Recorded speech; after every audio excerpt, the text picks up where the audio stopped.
January 20th, 1968. Hill 881, South Khe Sanh Plateau, South Vietnam.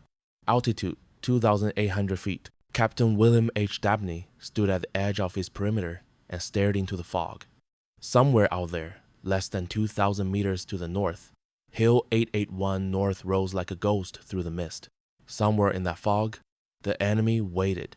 The 30-year-old Marine officer, a Virginia Military Institute graduate, commanded India Company, 3rd Battalion, 26 Marines, 185 men. Young men, most barely old enough to vote, now responsible for holding a bald hilltop in the most dangerous place on earth. Behind him, Marines moved through trenches carved into red earth, preparing for what they somehow knew was coming. What Captain Dabney didn't know, what none of them knew that January morning, was that they were standing at the epicenter of what would become the longest, bloodiest siege of the Vietnam War. Within hours, the fog would lift, and with it, any illusions about the enemy's intentions. Within 13 days, these Marines would face artillery barrages that would shake the earth beneath their feet, ground assaults that would test every ounce of their courage, and a psychological crucible that would forge bonds stronger than steel. The North Vietnamese Army had surrounded Khe Sanh with over 20,000 troops from 2 elite divisions, the 304th and 325C. They brought with them heavy artillery, including 130mm and 152mm guns positioned safely across the border in Laos. They brought Russian-made tanks. They brought a plan modeled after their greatest victory, Dien Bien Phu, where in 1954 they had crushed the French and ended colonialism in Indochina. The mathematics of the siege seemed simple: 20,000 against 6,000, experienced divisions against a single regiment, mountains of supplies against an isolated garrison that could only be reached by air. The North Vietnamese believed they were witnessing the beginning of an American Dien Bien Phu.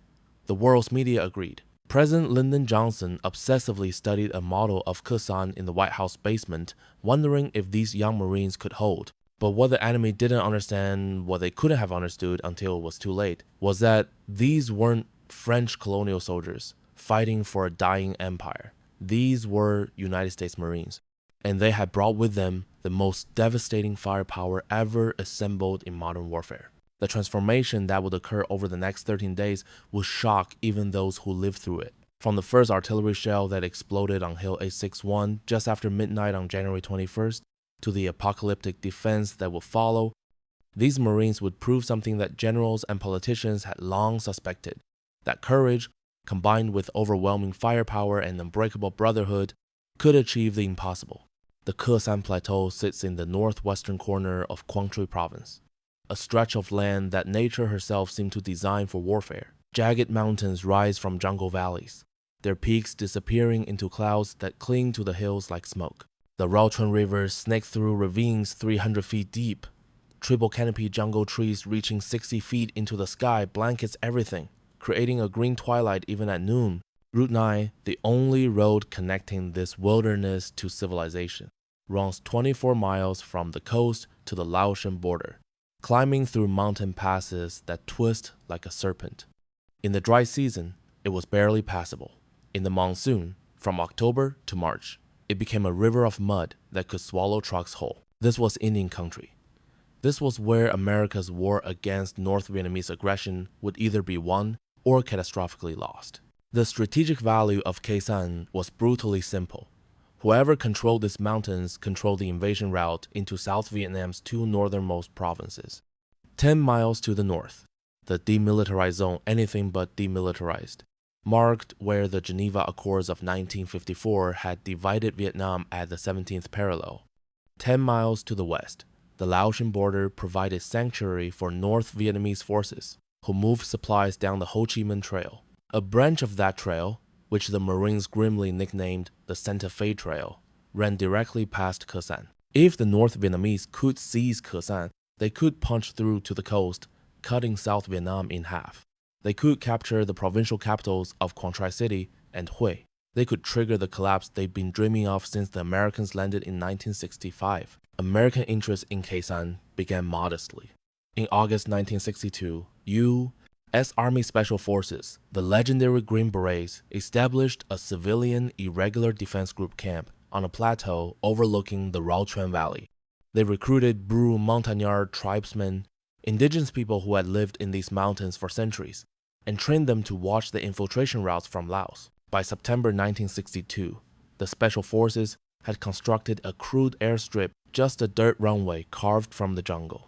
But it was enough. C-123 and C-130 transport aircraft could land, turning this remote outpost into a forward operating base. The Marines arrived in force in April 1966 during Operation Virginia. The 1st Battalion, 1st Marines, spent a few weeks patrolling the area, found nothing significant, and left. But the seed had been planted.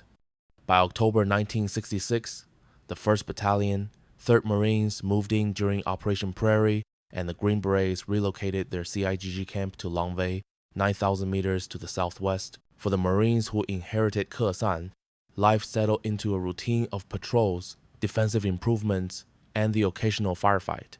One company held the base, another held the village of Khe Sanh 3 miles to the south. The rest rotated through missions in the surrounding hills and valleys. Artillery support came from Battery F, 2nd Battalion, 12th Marines 6105mm howitzers that could reach targets 8 miles away. It was quiet, too quiet. On April 24, 1967, the illusion of quiet shattered. A patrol from Company B, 1st Battalion, 9th Marines, stumbled into an ambush north of Hill 861. The firefight was brief but savage. When the smoke cleared, the Marines realized something terrifying. They hadn't surprised a small enemy unit. They had walked into the defensive perimeter of the 325C North Vietnamese Army Division 3 regiments, each roughly equivalent to a Marine battalion, totaling nearly 10,000 combat-hardened troops. The North Vietnamese plan had been elegant in its simplicity.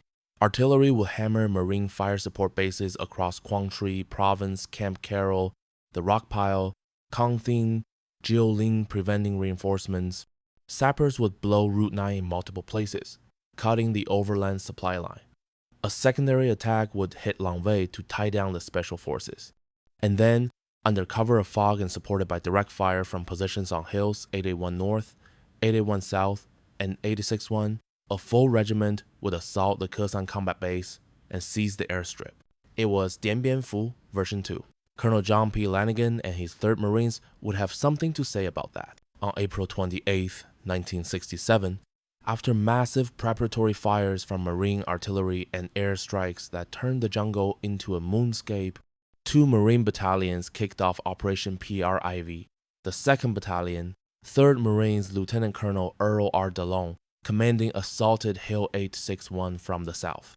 The 3rd Battalion, 3rd Marines Lieutenant Colonel Gary Wilder, commanding followed in trace, then wheeled west toward Hill 881 south. The fighting was primal.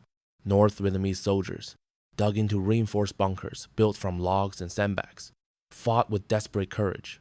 Marines advanced through fields of interlocking machine gun fire, calling in airstrikes within 50 meters of their own positions. Close air support from Marine A-4 Skyhawks and F-4 Phantoms dropped 500-pound bombs on enemy positions seconds before the assault waves crested the hills. Hill 861 fell on April 28th after a day of fighting. The Marines found the hilltop littered with enemy dead and shattered bunkers. But Hill 881 South 881S, as the Marines would forever call it, was another story. For 4 days, from April 28th to May 2nd, Lieutenant Colonel Wilder's 3rd Battalion clawed its way up the southern face of 881S. Every 50 meters, the North Vietnamese counterattacked. Marine M60 machine gunners burned through belt after belt of ammunition, the barrels glowing red-hot in the jungle twilight. Navy corpsmen, the medics who Marines simply called Dog, crawled through enemy fire to reach wounded Marines, many earning Silver Stars and Navy Crosses in a single afternoon. On May 2, 1967, the summit of 881S finally belonged to the Marines. The cost, heavy. The North Vietnamese left 66 confirmed dead just from the final assault. But the Marines paid their own price in blood. Lieutenant Colonel Dillon's 2nd Battalion drove along the ridgeline from 861 toward Hill 881 North. On May 3rd, A massive North Vietnamese counterattack nearly overran the lead company.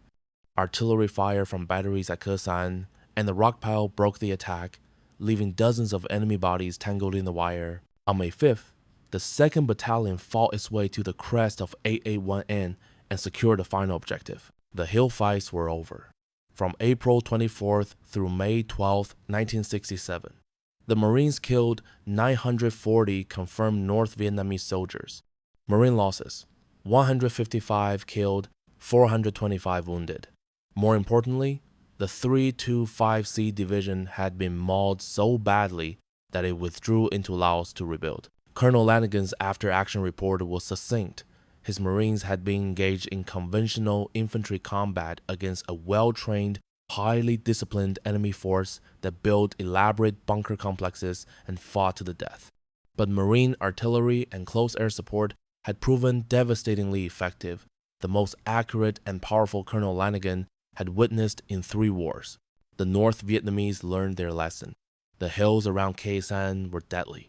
American firepower was something they'd never encountered before. If they were going to take Khe Sanh, they would need more troops, more guns, and a better plan. Through the summer and fall of 1967, the 325C Division licked its wounds and rebuilt. And they weren't alone.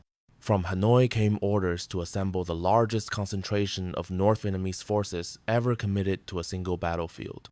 The 304th Division, an elite unit that had helped defeat the French at Dien Bien Phu, crossed from Laos into the hills south and west of Khe Sanh. The 324 Division moved into position in the DMZ, ready to reinforce.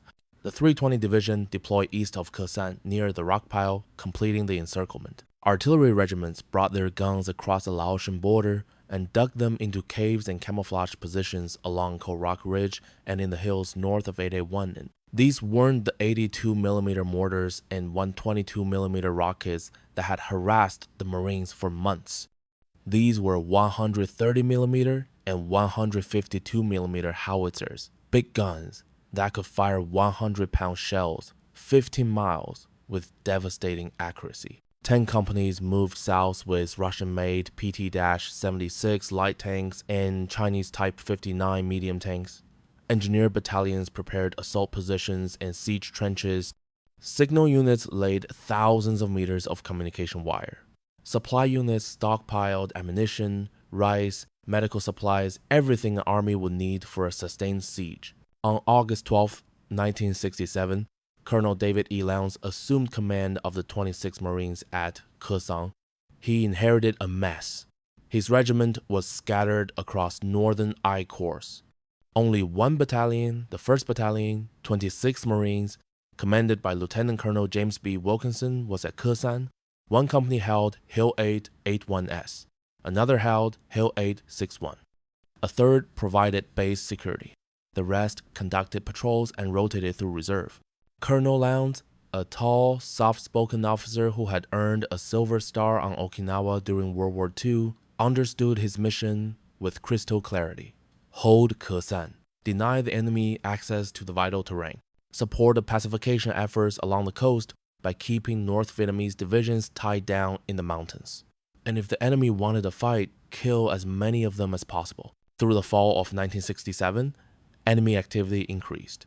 Reconnaissance teams reported large groups of North Vietnamese moving into the area and staying.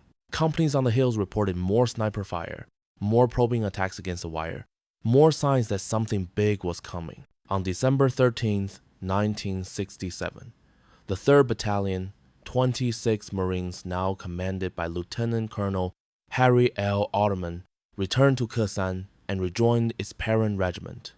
Company I, 3rd Battalion took over Hill 881S from the 1st Battalion. Company K, 3rd Battalion moved onto Hill 861.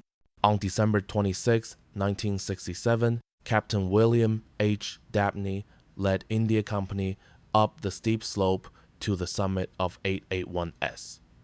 His Marines, most of them teenagers, farm boys, and city kids who 6 months earlier had been in high school, dug in and prepared their positions. They lay wire, they filled sandbags, they registered artillery concentrations on likely enemy approach routes.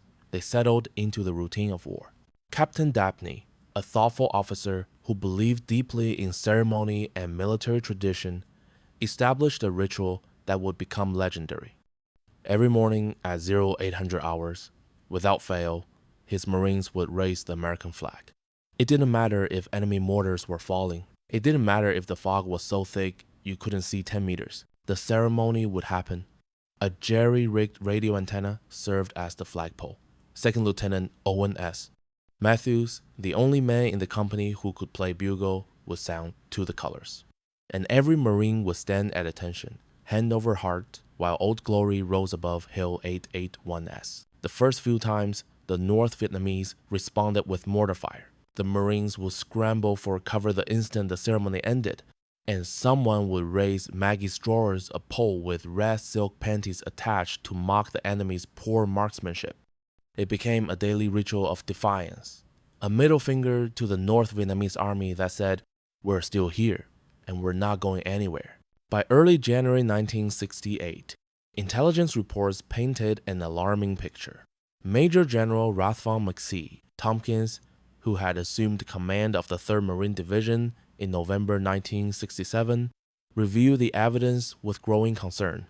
Signals intelligence intercepted radio communications indicated that not one but 3 North Vietnamese divisions were converging on Khe Sanh. Agent reports from South Vietnamese intelligence confirmed the presence of the 304th and 325C divisions. Aerial reconnaissance photographed new trails being cut through the jungle, supply caches being established, and defensive positions being prepared in the hills surrounding the combat base. On January 2, 1968, a patrol from Company L, 3rd Battalion, 26 Marines encountered 6 men approaching the wire near the western end of the runway. It was dark. The figures were dressed in Marine utilities. Second Lieutenant Niall B. Buffington challenged them in English. No response. He challenged them again. One of the men reached for a grenade. The Marines opened fire and killed 5 of them instantly. The 6th man, wounded, grabbed a map case from one of the bodies and escaped into the darkness. When intelligence personnel examined the bodies the next morning, they discovered something extraordinary. All 5 dead men were officers. Not just any officers, but senior officers. A regimental commander, a regimental operations officer, a regimental communications officer. The implications were staggering. North Vietnamese regimental commanders didn't conduct personal reconnaissance of enemy positions unless something major was coming. This wasn't harassment. This was preparation for an assault. General Cushman, commanding 3rd Marine Amphibious Force, made his decision. He ordered the 2nd Battalion, 26 Marines, Lieutenant Colonel Francis J. Heath, Jr., commanding to deploy to Khe Sanh immediately. On January 16, 1968, C-130 transports began landing at Khe Sanh every few minutes, disgorging Marines who had been fighting near the DMZ just hours earlier. By evening, the 2nd Battalion had established defensive positions on Hill 558, a small knob that sat squarely in the middle of the Rau Chun Valley, the northwestern approach to the combat base. For the first time since Iwo Jima, all 3 battalions of the 26 Marines were operating together. On January 20th, 1968, the war came to Khe Sanh. 0500 hours. January 20th, 1968, Hill 881 South, Captain Dabney's India Company moved out into fog so thick that Marines in the assault waves couldn't see the man in front of them. 2nd Lieutenant Harry F. Fromm's 1st Platoon took the left axis. 2nd Lieutenant Thomas D. Brindley's 3rd Platoon took the right. 2nd Lieutenant Michael H. Thomas's 2nd Platoon followed in reserve. The mission: conduct a reconnaissance in force to Hill 881 North and locate the reconnaissance team that had been ambushed 3 days earlier. The Marines groped forward through the fog, rifles extended like blind man's canes. Every step took them deeper into enemy territory. Every rustle of bamboo could be an ambush. The terrain dropped steeply into a ravine between the 2 hills, then rose gradually toward 881N. By 0900 hours, the fog began to lift. The Marines picked up the pace, sweeping across their first intermediate objective without contact. Ahead, 4 small hills formed an east-west line perpendicular to their route of march. Dense jungle covered the slopes. It looked quiet. It looked safe. It was neither. As Lieutenant Brindley's 3rd Platoon advanced after a precautionary artillery barrage, the jungle exploded. Machine gun fire, the distinctive hammering of North Vietnamese .50 caliber D-K, heavy machine guns cut through the Marine ranks like scythes. RPG-2 rockets screamed out of the tree line, their warheads detonating with thunderous cracks. Within 30 seconds, 20 Marines were down, most with severe leg wounds from the low grazing fire. On the left, Lieutenant Fromm's 1st Platoon surged forward to place flanking fire on the enemy position. They ran straight into another ambush. Interlocking machine gun fire from multiple bunkers caught the Marines in the crossfire. Bodies crumpled. Corpsmen crawled forward under fire, dragging wounded men to cover. Captain Dabney, monitoring the battle from his command post, made his decision. Both platoons would hold their positions. Artillery would plaster the enemy hills. Then the Marines would attack. Lieutenant Brindley's 3rd Platoon would make the assault. What happened next became the stuff of Marine Corps legend. Lieutenant Brindley, 23 years old, leading man who trusted him absolutely was everywhere. He moved from flank to flank, slapping his Marines on the back, urging them forward. When the artillery preparation lifted, he led the assault personally, charging up the slope while machine gun bullets cracked past his head. The 3rd Platoon stormed the hill like something from World War I. Marines fired from the hip as they advanced. Grenades arced through the air. The volume of fire was so intense that trees splintered and crashed to the ground. Lieutenant Brindley reached the summit first. For one moment, he stood atop the hill, silhouetted against the sky, victorious. Then a North Vietnamese sniper shot him through the chest. He died within minutes, still on his feet, still fighting. The 3rd Platoon Corporal, who had been acting as radio man, suddenly discovered he was the senior man left in the platoon. Every other NCO and officer was dead or wounded. He reported to Captain Dabney, "We've got the objective, but we need help." The battle wasn't over. It was just beginning. While India Company fought for its life on the slopes below 881N, Colonel Lowndes at the combat base received a visitor. At 1400 hours on January 20th, a North Vietnamese 1st Lieutenant walked down the runway with an AK-47 in one hand and a white flag in the other. Under the covering guns of 2 untold lightly armored vehicles mounting 6 106mm recoilless rifles, a fire team from Company B, 1st Battalion, 26 Marines took the man into custody. Lieutenant Colonel Wilkinson questioned him briefly, then rushed him to the regimental intelligence section. The lieutenant talked. He talked freely and in detail. He was the commanding officer of the 14th Anti-Aircraft Company, 95C Regiment, 325C NVA Division. He was exhausted. He was disillusioned. And he had information that would save countless American lives. The North Vietnamese offensive, he explained, would begin that very night. The first attacks would hit hills 861 and 881S simultaneously. Artillery and mortars would pound the hilltop positions. Then battalion-sized infantry assaults would overrun the defenders. Once the hills fell, they would serve as fire support bases for the main attack, a regimental assault against the combat base from the east, punching through the 1st Battalion lines and seizing the airstrip. Colonel Lowndes made the most important decision of his career. He radioed Lieutenant Colonel Alderman on Hill 881S and ordered Captain Dabney to break contact immediately and return to his defensive positions. No exploitation, no pursuit. Get back to 881S before dark. Captain Dabney, whose Marines were gaining the advantage after a brutal 6-hour fight, received the order with disbelief. His men had paid in blood for that hill. 7 Marines dead, including 2 platoon commanders. 35 wounded. Over 100 enemy soldiers confirmed killed. And now they had to withdraw, but orders were orders. The Marines disengaged, collected their casualties, and began the long trudge back to Hill 881S. They arrived just as twilight faded to darkness. Within hours, they would understand why Colonel Lowndes had pulled them back. Shortly after midnight on January 21st, 1968, the North Vietnamese struck Hill 861 with everything they had. The barrage began at 0030 hours. Mortar rounds 82mm and 120mm fell like steel rain. Each shell weighed between 15 and 35 pounds and contained enough high explosive to kill everyone within a 30-meter radius. Rockets 1 22mm Katyushas, weighing 112 pounds, each screamed down from launching positions north of Hill 881, and artillery shells from 130mm guns positioned in Laos added their terrible weight to the bombardment. For 30 minutes, Hill 861 disappeared beneath a curtain of fire and smoke. The earth shook, trees shattered, bunkers collapsed. Marines crouched in fighting holes and trenches, hands over their ears, bodies pressed against the red earth, praying the next round would land somewhere else. Company K, 3rd Battalion, 26 Marines, Captain Norman J. Jasper, Jr. commanding, held the hill with approximately 175 men. They were outnumbered roughly 2 to 1, but they had 3 advantages: prepared positions with overhead cover, interlocking fields of fire, and the certain knowledge that running wasn't an option.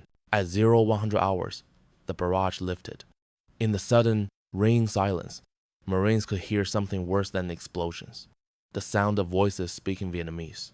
The assault was coming.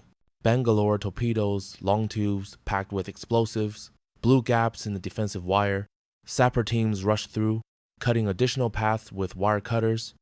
Behind them came the assault waves, 300 North Vietnamese soldiers from the 6th Battalion, 2nd Regiment, 325C Division.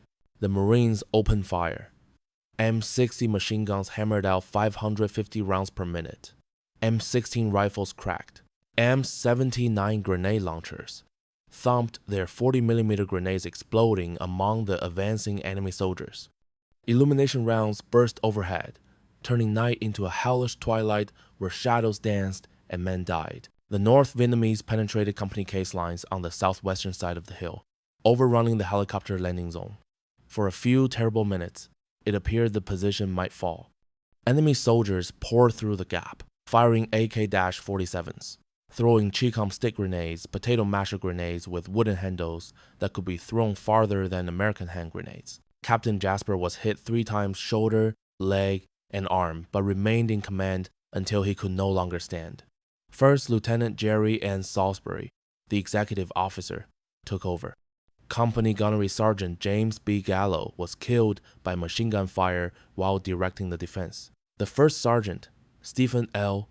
Goddard, was hit in the neck and held his own artery shut with his fingers to keep from bleeding to death while continuing to move around the perimeter, rallying the Marines. The turning point came when the Marines counterattacked down the trench line.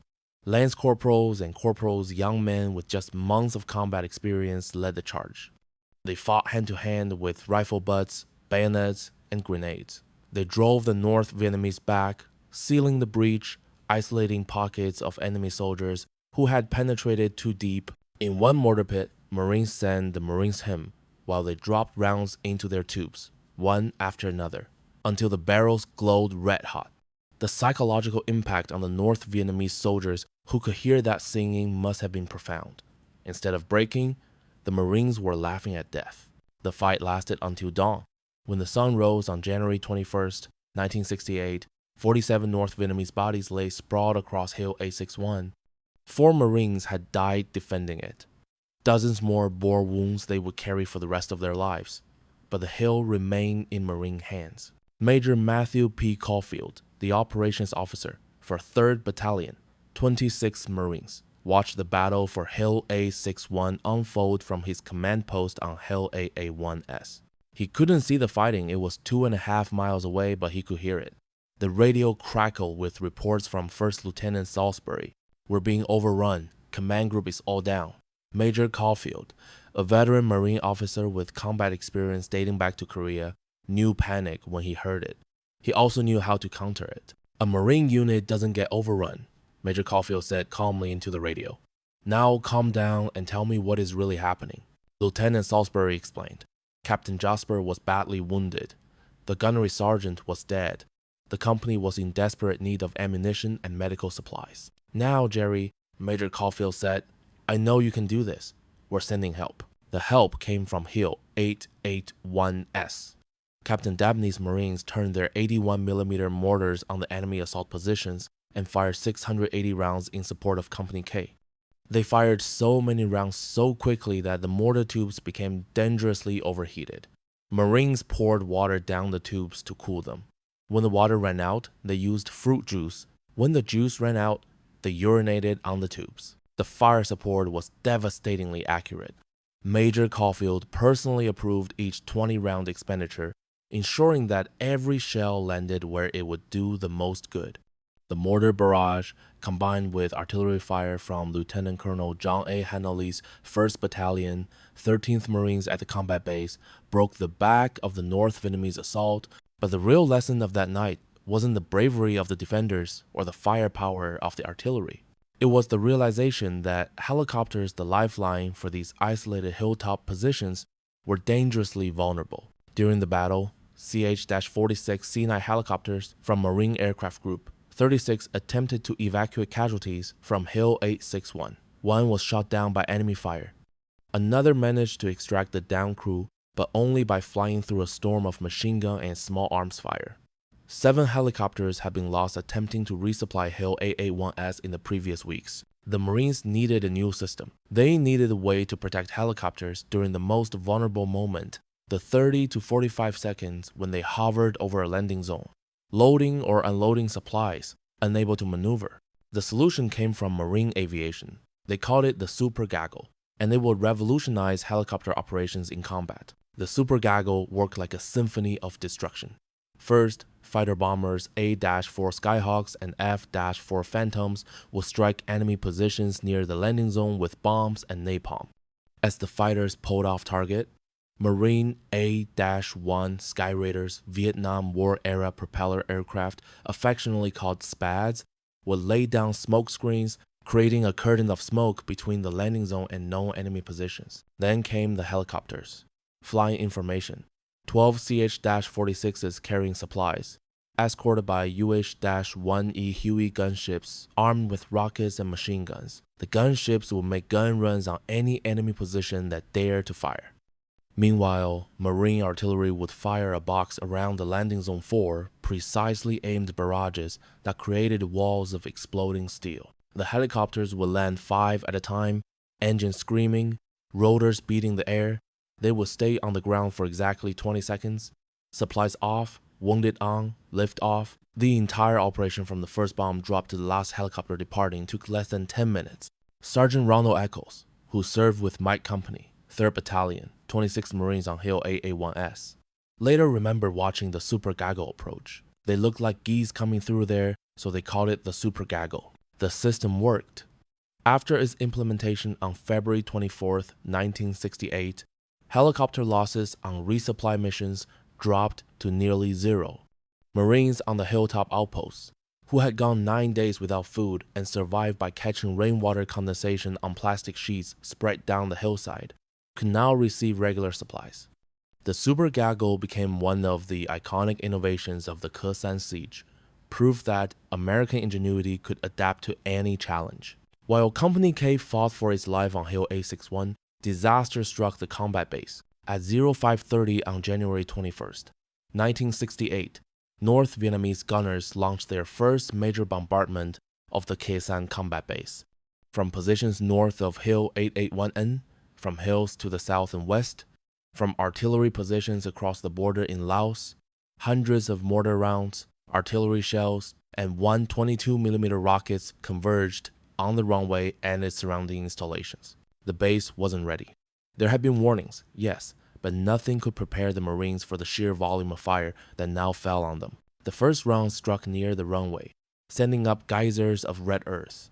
Then the barrage walked across the base like the footsteps of a giant, crushing everything in its path. Helicopters exploded into fireballs. Trucks disintegrated under direct hits.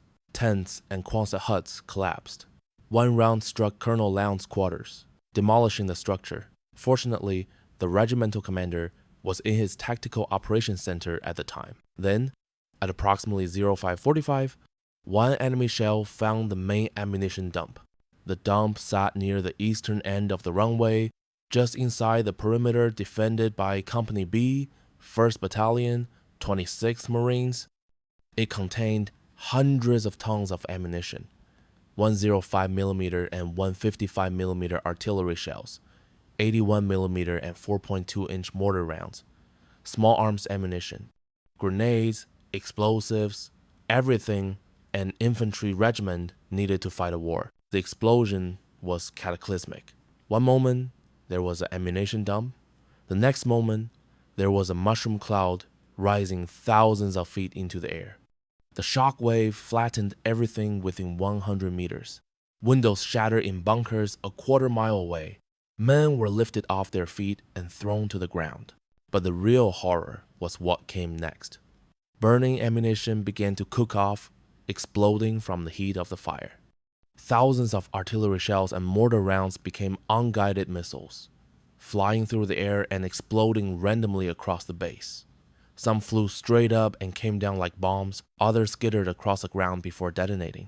The bombardment had become a lottery of death, and every Marine was holding a ticket. 2nd Lieutenant John W. Dillon's 2nd Platoon, Company B, held trenches as close as 30 meters from the dump. For the next 48 hours, as the ammunition continued to explode, these Marines stayed in their positions.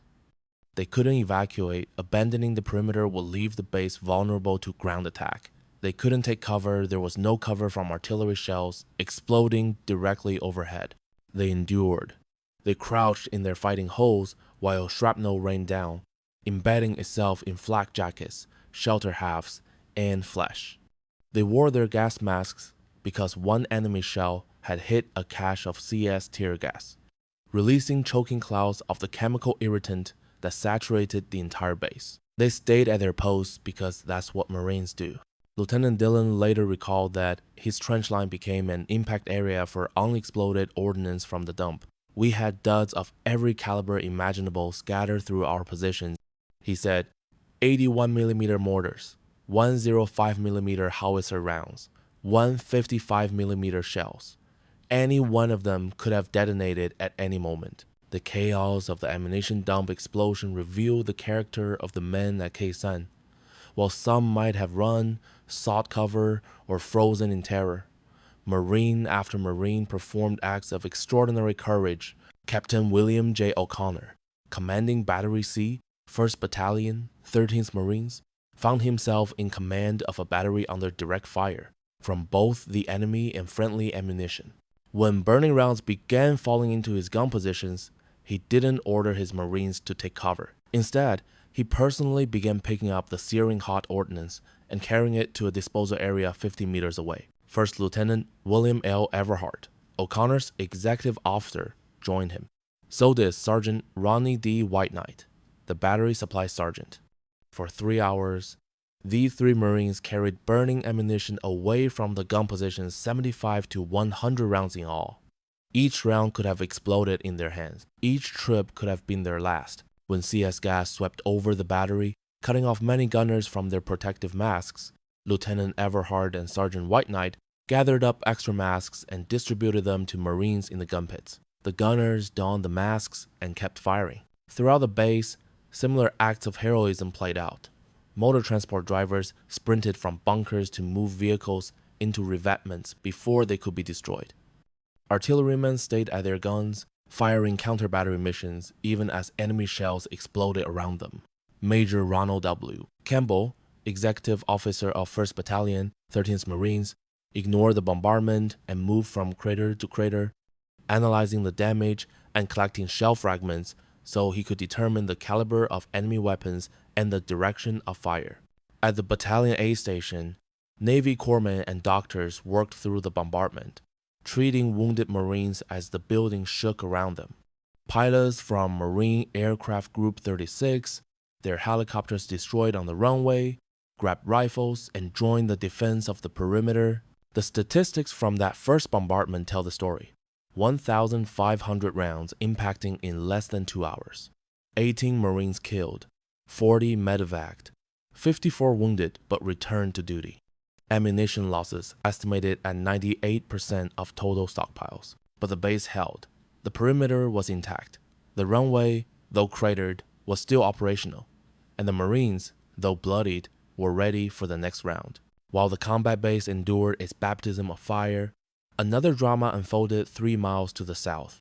The village of Khe Sanh, a cluster of Montagnard longhouses and Vietnamese shops straddling Route 9, had been home to a Combined Action Company and a South Vietnamese Regional Forces Company since mid-1967. These units, totaling about 250 men, provided security for the Huang Hoa District headquarters and protected the local population. At 0830 on January 21st, elements of the 304th NVA Division struck the village with overwhelming force. The attack began with a mortar barrage that shattered the morning calm, followed by infantry assaults from multiple directions. The enemy breached the defensive wire, penetrated the compound, and seized the dispensary. Street fighting brutal, close-range combat with rifles, grenades, and sheer determination raged for hours. The defenders, supported by artillery fire from Lieutenant Colonel Hanley's batteries at the combat base, held their ground. At 0810, they finally drove the enemy force from the village, but the NVA wasn't finished. That afternoon, at 1400 hours, two full companies, nearly 400 North Vietnamese soldiers, launched a second assault. This time, they nearly succeeded. The defensive wire was breached in multiple places. Enemy soldiers swept through the village, firing AK-47s and throwing grenades. The situation became desperate. Marine aviation saved the day. A single A-6A Intruder, a twin-engine, all-weather attack aircraft, screamed over the village at low altitude and dropped a string of bombs along the enemy assault line. The pilot, flying through a storm of ground fire, placed his ordnance with surgical precision. An American advisor later counted 100 enemy bodies killed by that single aircraft. Meanwhile, Lieutenant Colonel Hanley's artillery batteries fired over 1,030 rounds with variable time fuses shells that exploded in the air above the target, showering the area below with white-hot shrapnel.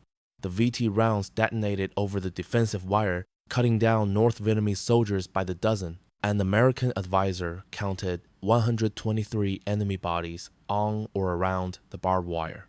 But Colonel Lowndes recognized that the village was untenable. The position offered poor fields of fire, restricting maneuver, and was overlooked by high ground. A temple just outside the village commanded the entire defensive perimeter.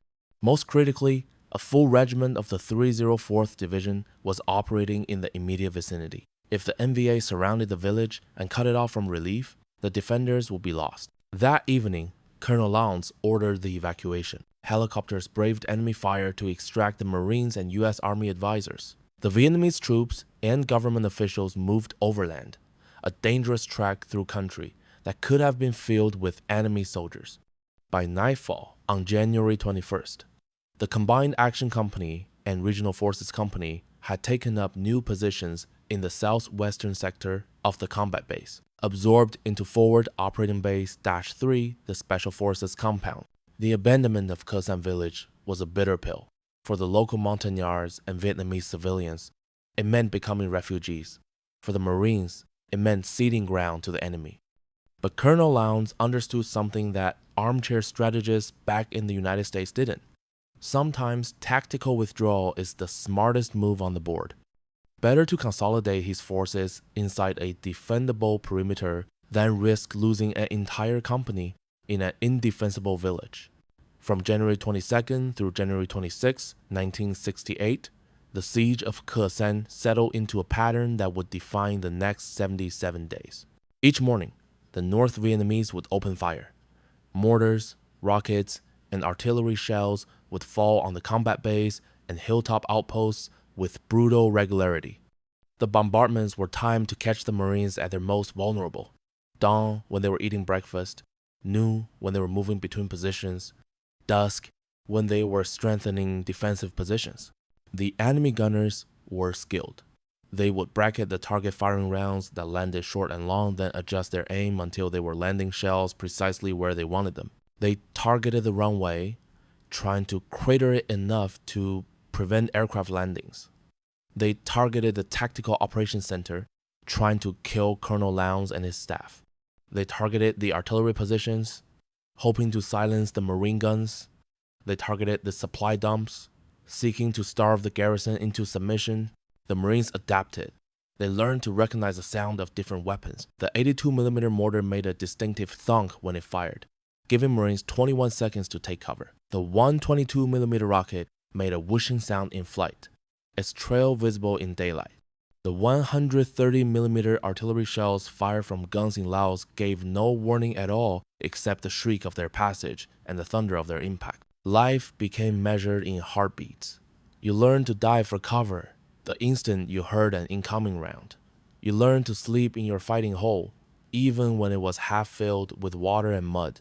You learned to eat cold sea rations because heating them with C-4 plastic explosive created smoke that attracted enemy fire. You learned to stop counting the days until your rotation home because thinking about the future made you careless. On the hilltop outposts, the situation was even more intense. Captain Dabney's India Company on Hill 881S could see the enemy artillery positions on Hill 881N less than 2,000 meters away. They could watch the 122mm rockets lift off brilliant flashes, followed by the missiles arcing through the sky, trailing smoke. They would count 1-1-2000, 2-1-2000, 3-1-2000. At 7-1-2000, they would dive for cover. At 10-1-2000, the rocket would impact somewhere on the hill in an ear-shattering explosion. But Captain Dabney never stopped the morning flag-raising ceremony. Every day at 0800 hours, like clockwork, Lieutenant Matthews would sound his pockmarked bugle. 2 enlisted Marines would raise to the jury-rigged flagpole an RC-292 radio antenna. The American flag, tattered and shredded by shrapnel, would rise above the trenches. And every Marine on Hill 881S would stand at attention, hand over heart, even knowing that enemy mortars might be on the way. The ceremony usually took about 90 seconds. The Marines could hear the enemy mortars launch from 881 and thunk, thunk, thunk. They knew they had 21 seconds before impact, but no one moved until the ceremony was complete. The moment Lieutenant Matthews cut off the last note, the Marines would disappear, diving into trenches, scrambling into bunkers, vanishing like ghosts. Then the mortars would hit, and someone would raise Maggie's drawers above the trench line, mocking the enemy's inability to hurt them.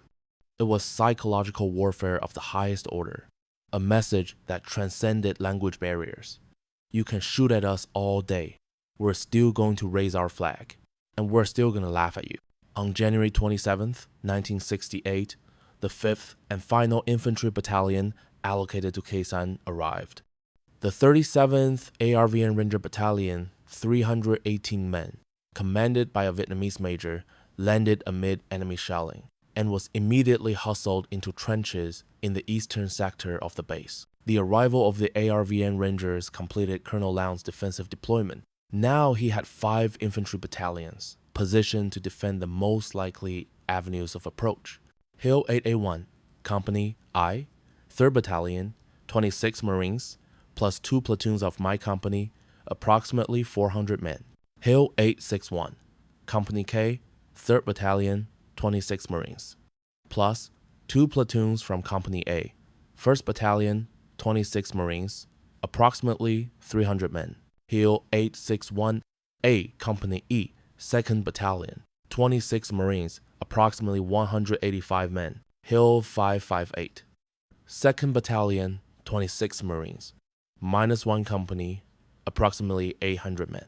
Hill 950, 1 platoon from 1st Battalion, 26 Marines, approximately 45 men. Combat Base, 1st Battalion, 26 Marines, 1st Battalion, 9th Marines, 3rd Battalion, 26 Marines minus 2 companies, 37th ARVN Ranger Battalion. Forward Operating Base -3, approximately 4,500 men. Total strength, approximately 6,680 men facing an estimated 20,000 North Vietnamese troops. But numbers only tell part of the story. What mattered more was firepower, and in that category, the Marines held an overwhelming advantage. Lieutenant Colonel Hanley's 1st Battalion, 13th Marines provided direct support with 46 tubes of various calibers, 105mm howitzers, 155mm howitzers, 4.2-inch mortars.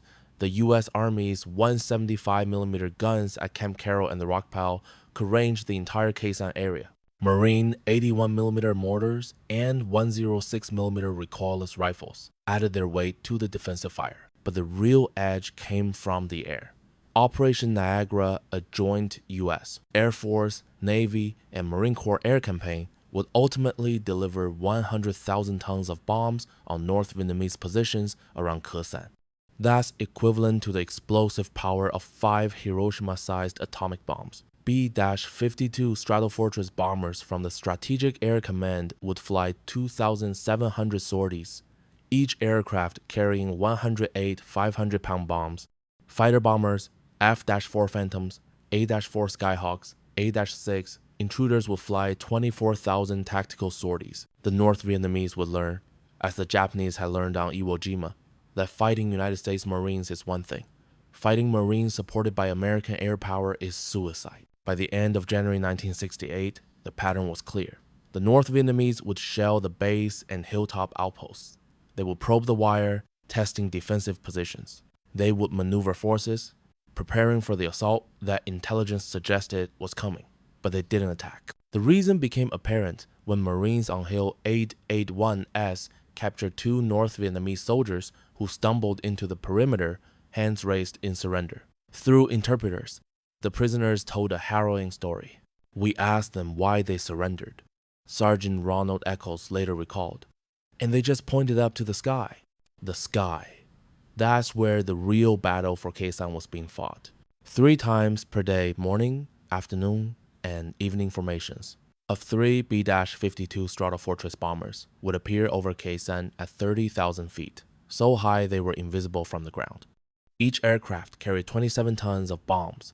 Each bomb weighed 500 or 750 pounds. When all 3 aircraft released their loads simultaneously, 81 tons of high explosives would fall on the rectangular target area, roughly half a mile wide and 1 mile long. The Marines called them arc-light strikes. The North Vietnamese had another name, Whispering Death. From the hilltop outposts, Marines could watch the strikes hitting enemy positions. There would be no sound warning the bombers flew too high. The first indication would be a rippling series of flashes along a distant ridgeline, like strobe lights flickering in sequence. Then, seconds later, the sound would arrive, a rolling thunder that shook the ground, collapsing bunkers and sending avalanches down mountain slopes. The shockwaves from an arc-light strike could be felt miles away. Trees would sway, trenches would collapse. The psychological impact was devastating. North Vietnamese soldiers who survived an arc-light strike described being buried alive, their eardrums shattered, their minds broken by the sustained fury of the bombardment. Between January 22nd and March 31st, 1968, B-52 strikes would drop approximately 60,000 tons of bombs in the Khe Sanh area. That's roughly 2,000 tons per day. Add tactical fighter bombers, and the total climbs to 100,000 tons, 5 times the destructive power of the Hiroshima bomb. The North Vietnamese replacement rate told the story of what that firepower was achieving. CIA estimates placed enemy casualties at between 190 and 380 soldiers per day. That meant that, just to maintain force strength, the NVA had to funnel a constant stream of replacements down the Ho Chi Minh Trail and into the meat grinder around Khe Sanh. On January 29, 1968, 9 days into the siege, the North Vietnamese launched their only significant ground attack against the combat base itself. The attack came at 0330, targeting the eastern end of the runway near the 37th ARVN Ranger Battalion positions. The objective was clear: punch through the ARVN lines, seize the runway, and cut the base in half. The assault began with the usual preparatory fires. Mortars and rockets fell on the ARVN positions for 30 minutes, suppressing defensive fire and creating gaps in the wire. Then came the sappers, North Vietnamese combat engineers with satchel charges and Bangalore torpedoes. What happened next demonstrated why the North Vietnamese had been reluctant to launch ground assaults. The moment the enemy infantry rose from their concealed positions and began their advance, Marine artillery opened fire. Lieutenant Colonel Henley's batteries had pre-registered concentrations all along likely enemy approach routes. Now those concentrations paid dividends. Artillery shells exploded among the assault waves. Variable time fuses created airbursts that rained shrapnel down on the exposed infantry. High explosive shells cratered the ground, throwing bodies into the air. White phosphorus rounds Willie Pete burst into clouds of burning phosphorus particles that stuck to flesh and uniforms impossible to extinguish. The ARVN Rangers, firing from their trenches, added M16 rifle fire and M16 machine gun fire to the maelstrom. Two Untolds, those slightly armored vehicles mounting 6 106mm recoilless rifles, rolled up to the perimeter and began firing. Each recoilless rifle could fire 4 different types of ammunition: high explosive, anti-personnel, white phosphorus, or the dreaded beehive rounded giant shotgun shell containing thousands of small steel darts. At close range, a single beehive round could cut down dozens of men. Overhead, Marine A-4 Skyhawks rolled in with 500-pound bombs and napalm. The napalm jellied gasoline in large drop tanks spread across the battlefield like liquid fire, creating infernos that consumed everything in their path. The attack lasted less than 2 hours. By dawn, the enemy had withdrawn, leaving behind their dead. Marine patrols counted 47 bodies in the wire and around the ARVN positions. Actual casualties were undoubtedly much higher. The North Vietnamese always tried to recover their dead and wounded, both for morale reasons and to deny the Americans accurate body counts. But the real message of January 29th was clear. Ground attacks against prepared Marine positions, supported by artillery and air power, were futile. The North Vietnamese could shell the base from relative safety, they could conduct limited probes, but any attempt to overrun Marine positions would result in catastrophic casualties. From that point forward, the siege became primarily an artillery duel, with occasional attempts to isolate and destroy the hilltop outposts. The final days of the 13 days of hell period settled into the routine that would characterize the rest of the siege. Each day brought shelling. Each day brought casualties. Each day tested the physical and psychological endurance of the defenders. On Hill A61, Company K continued to receive intense mortar and artillery fire. Captain Jasper, wounded in the initial attack, had been evacuated. First Lieutenant Salisbury commanded the company with quiet competence, moving through trenches during bombardments to check on his Marines, ensuring defensive positions were maintained, calling in artillery on suspected enemy positions. On Hill 881S, Captain Dabney's Marines endured some of the heaviest shelling of the entire siege. The hill became a target priority for North Vietnamese gunners who fired from positions on 8, 81, N, and from artillery positions in Laos. Some days, over 500 rounds impacted on 881S, an average of 1 round every 3 minutes for an entire day. The Marines adapted with characteristic ingenuity. They deepened their bunkers, adding layers of sandbags and logs until the overhead cover was thick enough to withstand direct hits from everything except 130mm artillery shells. They created a labyrinth of interconnected trenches so they could move around the hilltop without exposing themselves to sniper fire from 881N. They established strict water discipline. Each Marine received 2 12-ounce cans of water per day, barely enough to survive in the heat and humidity. When helicopters couldn't land due to enemy fire or weather, supplies were delivered by parachute drop or by the low-altitude extraction system. In Lapes drops, C-130 aircraft would approach the base at low altitude, sometimes as low as 10 feet off the ground, with their rear cargo ramps open. At the precise moment, a drogue chute would deploy, yanking cargo pallets out the back of the aircraft. The pallets would skid across the ground, coming to rest within the perimeter. It was dangerous, difficult, and absolutely necessary. Medical evacuations, medevacs, became increasingly hazardous. Helicopters attempting to land on the hill outpost faced intense anti-aircraft fire. Some pilots made multiple attempts before successfully landing their aircraft riddled with bullet holes. The unwritten rule became helicopters would only land for urgent surgical cases. Marines with minor wounds would have to wait for larger resupply operations when multiple helicopters could provide covering fire for each other. By February 1st, 1968, 13 days after the siege began, the Marines at Khe Sanh had absorbed everything the North Vietnamese could throw at them. They had endured massive bombardments, They had repelled ground attacks. They had watched comrades die and friends be evacuated. They had lived through a kind of combat that most soldiers never experienced, and they had held every hill, every trench, every bunker, every meter of ground. The numbers from the first 13 days tell the story with brutal clarity. Marine and ARVN casualties from January 20th through February 1st, 1968, killed in action, 57 wounded and evacuated, 316 wounded, returned to duty, 178, total, 551 casualties in 13 days. Enemy casualties, confirmed, killed in action, 743, probable killed, estimated 1,200 to 1,500, wounded, estimated 2,000 to 3,000. Ammunition expenditures, Marine artillery only, 105mm howitzer rounds, 18,427, 155mm howitzer rounds, 3,692, 4.2-inch mortar rounds, 9,873, total, 31,992 rounds.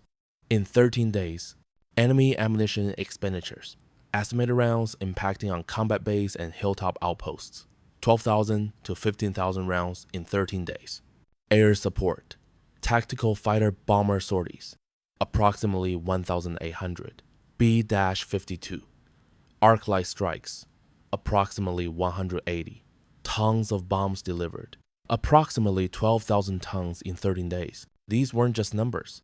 Each casualty represented a young American who had volunteered to serve his country. Each artillery round represented the labor of dozens of people, the factory workers who manufactured it, the sailors who transported it across the Pacific, the cargo handlers who loaded it onto aircraft, the Marines who fired it at an enemy they could rarely see. While Marines fought and died at Khe Sanh, the siege became an international media sensation. Television crews from all three American networks, CBS, NBC, ABC, established semi-permanent positions at the combat base. Print journalists from major newspapers and magazines flew in on resupply flights, spent a few hours or days, then filed stories that dominated headlines back in the United States. Some coverage was accurate and respectful. David Douglas Duncan, a legendary combat photographer who had covered World War II, Korea, and earlier Vietnam fighting, spent 8 days at Khe Sanh in late January and early February. His photographs, stark black and white images of Marines huddled in trenches, faces caked with mud, eyes showing thousand-yard stares, capture the reality of the siege better than any words could. Other coverage bordered on sensationalism. Headlines screamed, "American Dien Bien Phu" and "Marines trapped." Maps appeared in newspapers showing Khe Sanh as a tiny island surrounded by massive red arrows representing enemy divisions. The implication was clear. Khe Sanh was doomed. President Lyndon Johnson, already under tremendous political pressure over the war, became obsessed with Khe Sanh. He had a terrain model of the combat base installed in the White House Situation Room and demanded daily briefings on the situation. He repeatedly asked General Westmoreland for assurances that Khe Sanh could be held. General Westmoreland provided those assurances, backed by detailed operational plans. But the pressure was intense. If Khe Sanh fell, the political consequences in the United States would be catastrophic. The anti-war movement would point to it as proof that the war was lost. Allies would question American resolve. The North Vietnamese would score a propaganda victory that could reshape the entire conflict. None of this political maneuvering mattered to the Marines on Hill 881S or Hill 861 or in the trenches at the combat base. They had a simpler mission: hold the ground, kill the enemy, survive another day. Lance Corporal Barry Fixler, serving with Company E, 2nd Battalion, 26th Marines on Hill 861A, later described the bonds that formed during those 13 days. You get a bond with your fellow Marines that's indescribable. I've got 2 brothers, but I've never had with them the bond I had with the guys I was in combat with. They were my brothers. That brotherhood manifested in countless small acts of courage and sacrifice. Marines sharing their last cigarette, corpsmen exposing themselves to enemy fire to reach wounded comrades, machine gunners staying at their guns during bombardments when common sense said to take cover, squad leaders refusing evacuation despite serious wounds because they didn't want to abandon their men. On Hill 881S, Marines would sometimes hear their comrades on Hill 861 singing during bombardments. The sound carried across the valley a defiant message that transcended the explosions and terror. If someone was singing, he wasn't beaten. If someone was laughing at death, death had lost its power. Captain Dabney's daily flag-raising ceremony became more than ritual. It became a statement of identity. These Marines weren't just defending terrain, they were defending an idea that Americans don't quit, that Marines don't surrender, that even in hell, there are standards worth maintaining. The North Vietnamese understood this. Documents captured later in the war revealed that enemy commanders were baffled by Marine morale. How could men endure constant bombardment, see friends killed, live in conditions of appalling hardship, and still maintain fighting spirit? The answer lay in something that communist ideology couldn't comprehend: voluntary service to a cause greater than oneself. While the infantry Marines bore the brunt of combat, other specialties performed with equal heroism. Corpsman Navy medical personnel attached to Marine units worked miracles under impossible conditions. Battalion aid stations operated without interruption throughout bombardments. Corpsmen crawled through enemy fire to reach wounded Marines, applied tourniquets with hands that shook from exhaustion, and whispered encouragement to young men who were dying far from home. Artillerymen from Lieutenant Colonel Henley's 1st Battalion, 13th Marines fired their guns hour after hour, day after day. The gun crews worked in a ballet of coordinated movement. One man cleaned the bore, another loaded the shell, a third rammed it home, a fourth loaded the powder charge, a fifth yanked the lanyard. Fire. Clean, load, ram, fire. Sometimes they fired so rapidly that the barrels glowed red in the darkness. Forward observers, artillery officers who accompanied infantry units and called in fire missions became the most valuable men in the command. First Lieutenant Bill Everhart, serving with Battery C on Hill 881S, could call down artillery fire within 50 meters of Marine positions. His accuracy saved countless lives during the desperate fighting around the hilltop outpost. Radio operators, carrying 25-pound PRC-25 radios on their backs, kept the communication network functioning. When batteries died, they jury-rigged connections to field phones. When antennas were shot away, they fashioned replacements from wire and ingenuity. Logistics personnel, the men who unloaded aircraft, sorted supplies, and distributed ammunition, worked under constant fire. They learned to unload a C-130 in under 5 minutes, because every second the aircraft was on the ground was a second it could be hit by enemy fire. Cooks, clerks, communicators, mechanics, every Marine at Khe Sanh became a rifleman first and a specialist second. When the ammunition dump exploded, typists grabbed fire extinguishers and fought the blaze.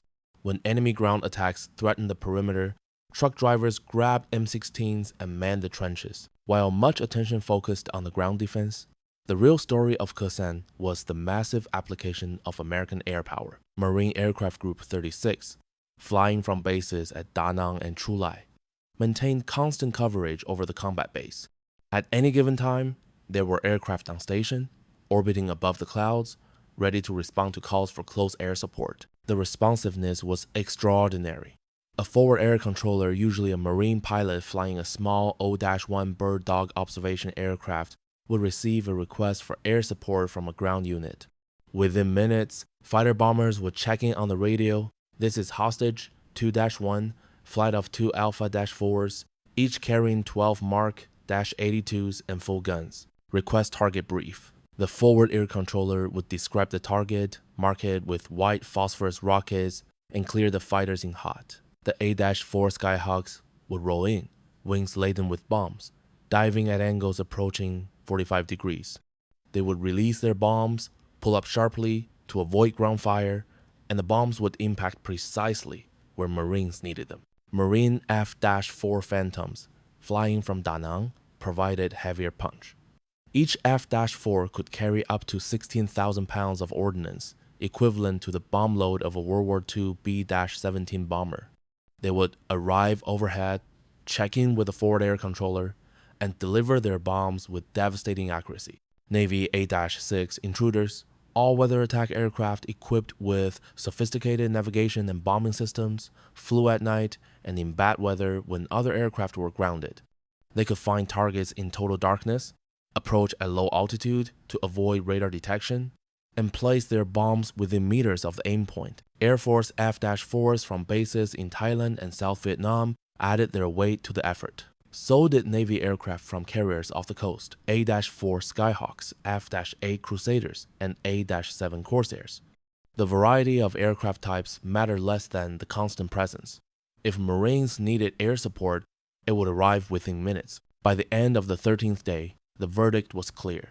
The North Vietnamese offensive against Khe Sanh had failed. They had achieved surprise in the initial attacks, they had inflicted casualties, they had destroyed the main ammunition dump, and temporarily disrupted operations at the combat base. But they had not achieved their objective, seizure of Khe Sanh. More importantly, they had paid a terrible price. Conservative estimates placed North Vietnamese casualties during the first 13 days at over 2,000 killed and wounded. The actual number was probably much higher, possibly 3,000 to 4,000 when accounting for bodies buried by artillery fire or removed by retreating units. The kill ratio, the number of enemy dead compared to friendly dead, was approximately 13 to 1. For every Marine who died, 13 North Vietnamese soldiers died. That ratio would hold relatively constant throughout the rest of the siege, ultimately reaching nearly 15 to 1 by the time fighting ended in April. The transformation was complete. What began as an anticipated North Vietnamese victory had become an American defensive masterpiece. The Marines, who had been described as trapped or besieged, were, in fact, doing exactly what they had been ordered to do: fix enemy forces in place while American firepower systematically destroyed them. General Westmoreland, in his memoirs, will later describe the defense of Khe Sanh as one of the most damaging, one-sided defeats among many that the North Vietnamese incurred. General Vo Vinh Giap, the North Vietnamese commander who had orchestrated the victory at Dien Bien Phu, never mentioned Khe Sanh in his post-war writings, a telling omission from a man who normally celebrated his victories at length. The siege of Khe Sanh would continue for another 64 days after the initial 13-day crucible. The combat base and hilltop outposts would endure another 150,000 rounds of enemy artillery and mortar fire. Marines would continue to die ultimately, over 200 killed and 1,600 wounded before the siege was lifted on April 14, 1968 by Operation Pegasus. But the outcome was never in doubt after those first 13 days. The North Vietnamese had thrown their best punch and the Marines had absorbed it, counterpunched with devastating firepower, and held their ground. The statistics of the complete siege tell an astonishing story. Total enemy casualties, CIA estimates: killed 10,000 to 15,000, wounded estimated 20,000 to 25,000. Total air support, tactical fighter bomber sorties, 24,000 plus B-52 arc light strikes, 2,700. Total tonnage of bombs, 110,000 tons. Total Marine and ARVN casualties: killed 205, wounded 1,668, missing 1 total 1,874. The transformation that occurred during those 13 days in January 1968 revealed something profound about the nature of warfare in the modern era. The North Vietnamese had assumed that isolation plus overwhelming numbers would lead to victory. They were wrong. What mattered more than geography or force ratios was firepower. And in that category, American forces possessed an advantage so crushing that it changed the entire calculus of the battle.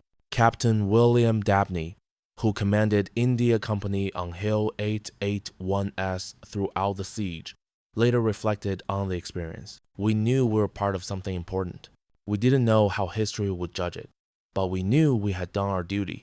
Every Marine on that hill did things that deserve recognition. Most of them never received it, but they know, we all know, on April 14th, 1968, Easter Sunday, the 3rd Battalion, 26 Marines assaulted Hill 881N, the last enemy held position overlooking the combat base. They found the hill deserted. The North Vietnamese had withdrawn under cover of darkness, abandoning their positions and leaving behind tons of equipment, ammunition, and supplies. The siege was over. Today, visitors to the Khe Sanh combat base site will find little remaining of the installation. The runway is overgrown with vegetation, the bunkers have collapsed, the trenches have eroded, but in the National Museum of the Marine Corps in Triangle, Virginia, artifacts from the siege are preserved. A tattered American flag that flew over Hill 881S, Captain Dabney's battered helmet, photographs by David Douglas Duncan showing Marines enduring the bombardment. And in the memories of the men who were there, the 13 days that began on January 20th, 1968, remain as vivid as yesterday. The sound of incoming mortars, the taste of fear, the sight of a friend falling, the overwhelming relief when the medevac helicopter finally landed, the unbreakable bonds formed in trenches under fire. Staff Sergeant Ronald Ackles, who survived the siege on Hill 881S, received a battlefield commission and a Bronze Star for his actions. His citation reads, in part, Staff Sergeant Ackles repeatedly disregarded his own safety to maneuver his unit against the enemy. He worked tirelessly to ensure the safety and welfare of his men, despite constant North Vietnamese mortar and artillery fire. That sentence could have described any of the thousands of Marines who defended Khe Sanh. They were ordinary Americans, boys from small towns and big cities, farm kids and urban teenagers, high school graduates and dropouts. But when tested in the crucible of combat, they revealed extraordinary courage. The battle for Khe Sanh is remembered by some historians as a sideshow to the larger Tet Offensive that erupted across South Vietnam in late January 1968. Others view it as a strategic diversion that tied down American forces, while the main communist offensive struck population centers. Both interpretations miss the point. Khe Sanh was exactly what General Westmoreland and General Cushman intended it to be, an economy of force operation that fixed multiple North Vietnamese divisions in a remote location where American firepower could be brought to bear with devastating effect, while the major cities and population centers were defended by other forces. The siege achieved its objective. Two elite North Vietnamese divisions formations that could have wreaked havoc if committed against Hue or Quang Tri City were ground to pieces in the mountains of northwestern Quang Tri province. The infiltration route from Laos was denied to the enemy for 5 critical months, and the American people, watching the drama unfold on their television screens, saw that their Marines could endure anything and emerge victorious. In the decades since the siege, Vietnam veterans have gathered at reunions to remember fallen comrades and celebrate survival. The men of Company I, 3rd Battalion, 26 Marines, Captain Dabney's company meet regularly. So do the Marines of Company K who defended Hill 861. They have grown old, these warriors, but the bonds forged in those 13 days have never weakened. Lance Corporal Barry Fixler, reflecting on his time on Hill 861, said it best. The bond you get with your fellow Marines is indescribable. That bond, that brotherhood, that willingness to sacrifice everything for the men on your left and right, that was the real victory at Khe Sanh. The North Vietnamese could count bodies and claim victories, but they could never break the spirit of the United States Marines who defended those hilltops. On January 20th, 1968, Captain William Dabney stood in the fog and wondered what was coming. 13 days later, he knew. Hell had come to Khe Sanh, and the Marines had met it with courage, firepower, and an unbreakable determination to hold their ground. They held, against overwhelming odds, against constant bombardment, against fear and exhaustion and the temptation to give up. They held because they were United States Marines. And Marines don't surrender ground. The transformation was complete. What began as a feared American Dien Bien Phu had become a North Vietnamese catastrophe, a cautionary tale about what happens when you challenge American Marines on ground they are determined to defend. 77 days, 2,000 incoming rounds per day, over 200 Americans dead, thousands wounded, and at the end of it all, every hill, every trench, every meter of ground still in Marine hands. That is the story of the 13 days of hell. That is the story of the Battle of Khe Sanh. Semper Fidelis, always faithful.